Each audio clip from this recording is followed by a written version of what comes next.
Hola, en este vídeo anem a instal·lar el webmin, que és un programari que permet que s'instal·la en el servidor. Com en aquest cas hem instal·lat un servidor d'Ubuntu que no té entorn gràfic, per a facilitar-nos la configuració d'una manera més intuïtiva, anem a instal·lar el webmin, que és una aplicació que ens permet connectar-nos des d'una màquina client a través del navegador d'internet, i tenim un entorn gràfic per a configurar tots els serveis que després instal·lem en el servidor. També en aquest vídeo anem a configurar el servidor per a que pugui reenviar els paquets des de la interfície interna a la interfície externa per a aquelles peticions que volen iniciar a internet, i també anem a configurar el NAT per a que també el servidor faci l'emmascarament de les peticions externes. Bé, el primer que tenim que fer és, en la màquina virtual, confirmar que efectivament tenim configurada la segona interfície de xarxa. Si no l'havíem configurada o activat en la instal·lació, el que tenim que comprovar que l'adaptador o la primera interfície està configurada com a adaptador PONT, i la segona interfície, que serà interna, està configurada com a xarxa interna i l'hem anomenada, en aquest cas, intranet. Una vegada hem fet aquesta comprovació, ja podem iniciar el servidor, i el primer que anem a fer és descobrir quin nom tenen les nostres interfícies, les dues, tant l'externa com l'interna.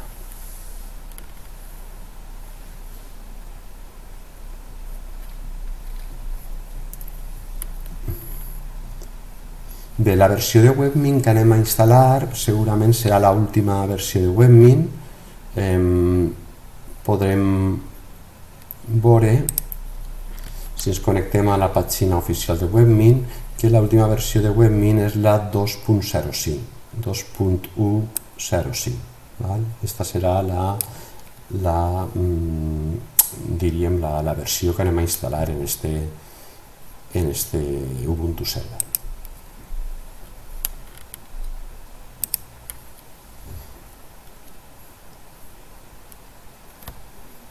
I us vaig anticipant que la primera cosa que anem a fer, una vegada descobrim el nom de les interfícies que té l'Ubuntu Server, va ser configurar l'arxiu .yalm que es troba en la carpeta o directori /etc/netplan. Des de la versió 18 de l'Ubuntu Server, la configuració de la xarxa se fa en aquest arxiu. El primer que anem a fer és connectar-nos, autenticar-nos amb el nostre servidor i anem a descobrir el nom de les interfícies executant l'ordre IPS. Com veieu, la interfície externa té el nom ENP0S3 i en el meu cas, com estic configurant això des de casa, el router me dona la IP 10.10.90.101. Vosaltres, si ho feu des de l'aula, el més lògic és que hi tingueu una IP en el nom, o sigui, el número 10.2.3, el número que us haig assignat el servidor de l'aula. I com veieu, la segona interfície s'anomena NP0S8 i en aquest cas no està configurada. El que vaig a fer és canviar el directori /etc/netplan i anem a veure així com efectivament el que trobem és únicament un arxiu que és el 00-installer-config.yaml. Amb aquest fitxer configurem la xarxa i el que vaig a fer és editar-lo.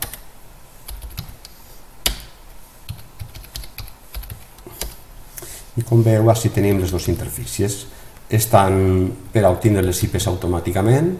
En el cas de la interfície interna, inicialment l'anem a obtindre automàticament, per tant deixem el valor en true, i la segona interfície, anem a afegir el paràmetre gateway 4 amb la IP del servidor de l'aula, que en este cas va a ser la 10.2.3.254. Jo, si com estic en casa, vaig a posar la IP del meu router, que és la que em va permetre navegar per internet. Val?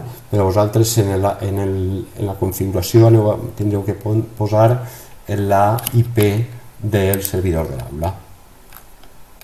I el que anem a fer també és especificar un altre paràmetre, que és la versió del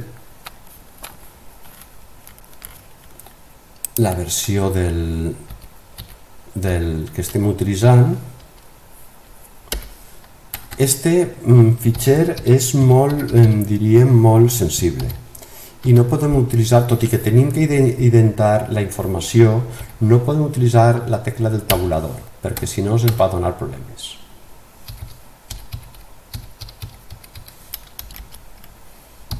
I també especifiquem el paràmetre renderer amb el valor network.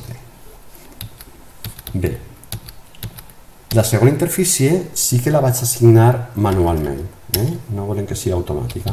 Aleshores vaig a canviar el DHCP4 a fals i el que vaig a posar és l'adreça que vull que tingui,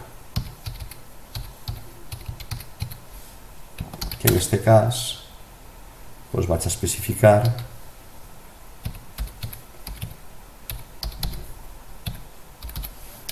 una IP que és fixa i sí que és important que especifique que va estar en la 254 amb una màscara de xarxa de 24 bits. Per tant, ja he especificat els dos paràmetres necessaris. Més endavant, quan configurem el nostre servidor DNS o quan activem el servei d'HCP o el DNS, així anem a canviar i també anem a posar-li una IP fixa, per a que els clients sempre vegin que efectivament el nostre servidor sempre està en la mateixa adreça, perquè ara el router cada vegada ens pot donar, o el servidor de l'aula cada vegada ens pot donar una IP, però quan establim el nostre servidor DNS sí que va ser important, o web, sí que va ser important que la nostra IP siga fixa. Bé, una vegada especificat que vull obtindre o vull fixar la meva IP interna en la interfície interna, diríem, per a la meva xarxa local, que l'assigni manualment, vaig a guardar amb Ctrl+O i vaig a eixir amb Ctrl+X. I ara el que vaig a fer és aplicar la configuració.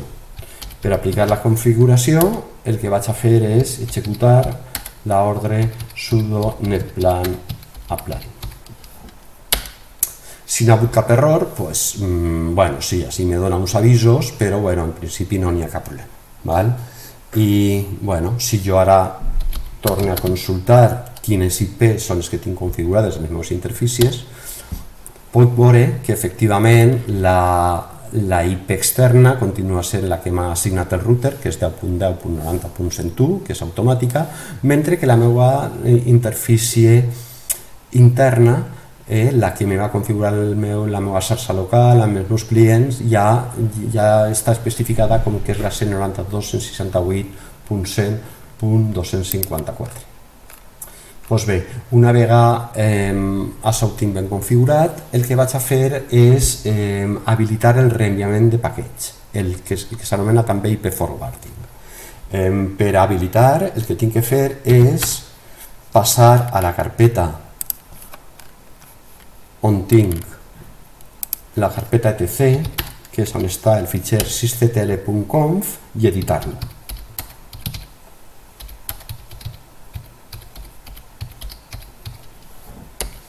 I fixeu-vos que apareix un paràmetre que és el net IPv4 IPforward igual 1, que és el que tinc que descomentar per activar-lo.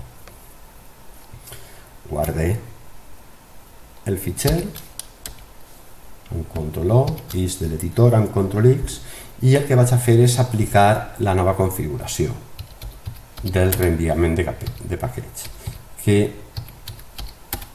l'executaré amb l'ordre sysctl i el modificador -p. Val, no dona cap error. El següent pas va ser activar el NAT en el servidor. Per tant, el que tinc que fer és editar i si no està crear l'arxiu en /etc i que com a nom té rc.local. Com veu està en blanc, és a dir que no estava, i el que vaig a fer és crear-lo i editar-lo amb el valor amb les següents línies.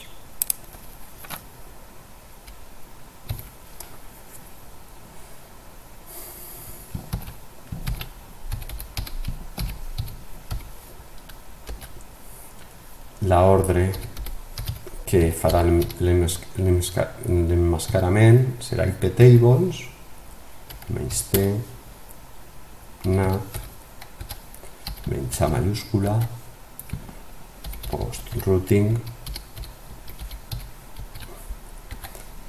menys O. Així vaig especificar la interfície externa, que és np0s3, i afegiré també el paràmetre -j i la paraula masquerade. També teniu que ser cuidadosos i escriu tot perfectament, i finalment aplicarem o escriurem l'ordre exit 0. Guardaré el document, eixiré de l'editor, i també el que tenim que fer és donar-li permisos d'execució a este fitxer. Ho faré amb l'ordre sudo chmod u-x en /etc /rc.local. Si mire ara els permisos d'aquest fitxer, podré veure com sí que tinc ja els permisos d'execució. Bé, doncs ara ja únicament me queda instal·lar el webmin. Com vos he dit abans, la versió que vaig instal·lar serà l'última que trobe que és la 2.105. I el que vaig a fer és descarregar-la i posteriorment instal·lar-la. Bueno, per a descarregar-la, el que vaig a tindre és que executar l'ordre sudo wget http //prdownloads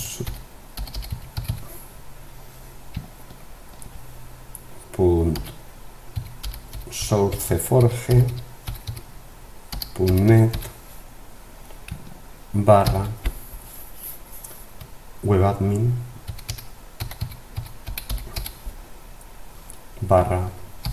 /webmin //2.1.05 //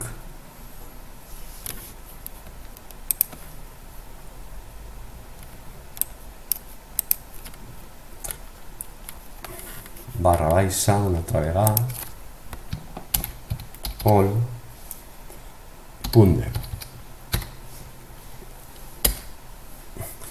Com veu, ara s'està descarregant el paquet i posteriorment l'instal·larem, el descomprimirem i l'instal·larem. Bé, aquest paquet per instal·lar-se correctament necessita d'unes altres llibreries i de més. El que anem a fer és instal·lar-lo sense tindre els prerequisits instal·lats o descarregats en l'ordinador, i una vegada ens doni l'error, el que sí que anem a fer és aplicar una altra ordre per a que resolga totes les dependències pendents.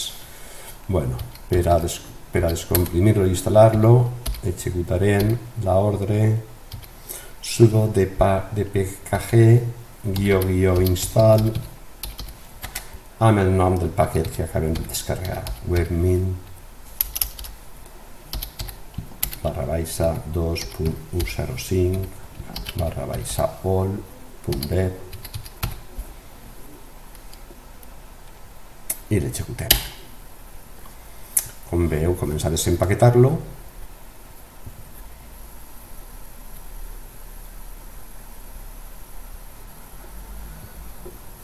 I finalment, una vegada desempaquetat, quan comença a instal·lar-lo, veurem que dona error.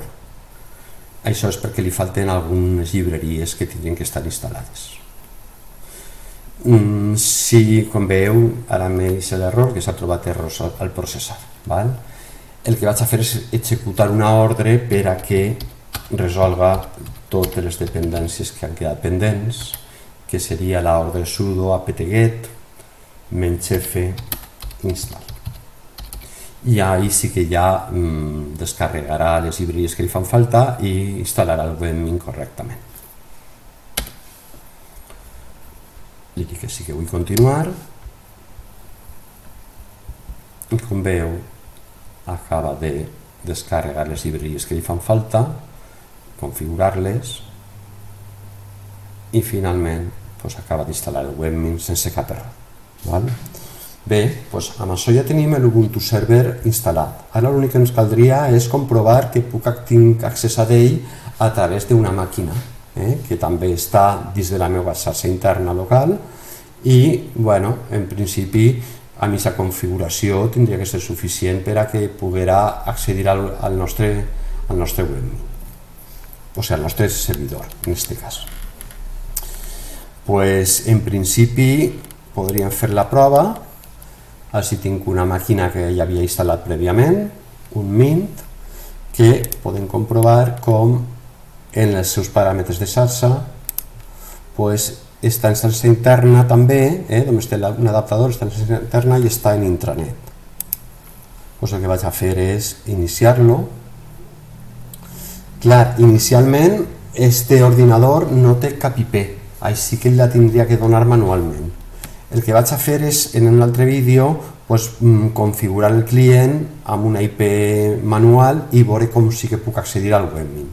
I ara, de moment, el servidor sí que quedaria instal·lat i configurat amb una IP fixa i, a més, amb el webmin instal·lat. Així que en un proper vídeo farem la prova de que efectivament funciona.